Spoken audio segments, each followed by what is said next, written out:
Et bienvenue dans 7 ans Lorraine, votre magazine de découverte.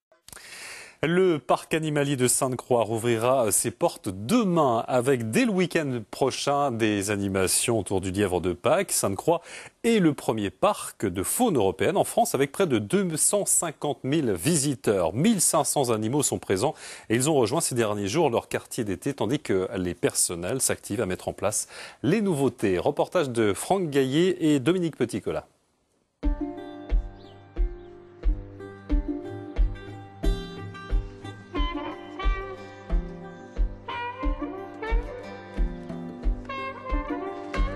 Première sortie à l'air libre des lémuriens sur leur île agrandie de 3000 m². C'est pas Madagascar, mais on sent bien que ceux-là savourent les premières heures d'un printemps plutôt tardif.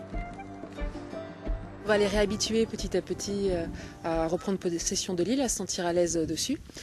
Après, les gens pourront les voir plus facilement, ils seront plus tranquilles. Donc on commence d'abord par les katas, cette espèce-là, et puis après, quand ils seront un peu plus sûrs d'eux sur l'île, on sortira les varirous qui sont actuellement en volière.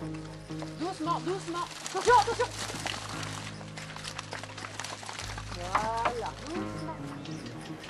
Voilà.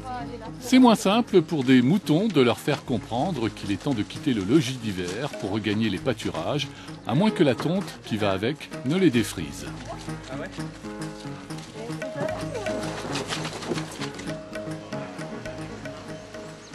Nous sommes ici sur un milieu naturel, nous ne sommes pas dans un milieu entièrement artificiel où il suffirait de passer des balayeuses et de tout rendre un petit peu joli. Nous sommes dépendants de la nature. Le printemps, c'est la saison des amours et c'est la saison des naissances, donc c'est une période qui est très très attendue par les animaux. Alors évidemment, dans la nature, il y a une grande force d'adaptation. Il y a une attente très très forte de pouvoir sortir. La plupart de nos animaux sont dehors tout au long de l'année. Certains d'entre eux attendaient avec impatience les premiers rayons du soleil. Tout aussi importants sont les hobbits VIP visiteurs d'un autre genre pour lesquels le parc est aux petits soins. Les hébergements insolites qui leur permettent un tête-à-tête avec les loups depuis 2010 ne désemplissent pas. Raison de plus de continuer à offrir du haut de gamme écologique et pédagogique avec l'arrivée du Timberwolf. C'est une zone de 12 000 m². Et tout autour de cette zone, il va y avoir des éléments de muséographie et de scénographie sur la thématique du loup, notamment un visitor center qui va offrir un très joli point de vue sur la meute.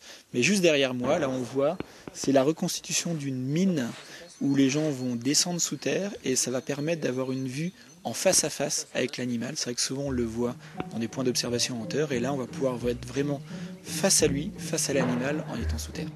Cette nouvelle zone sera inaugurée fin juin. Les 2 nouveaux hébergements sur les loups noirs seront ouverts courant de l'été.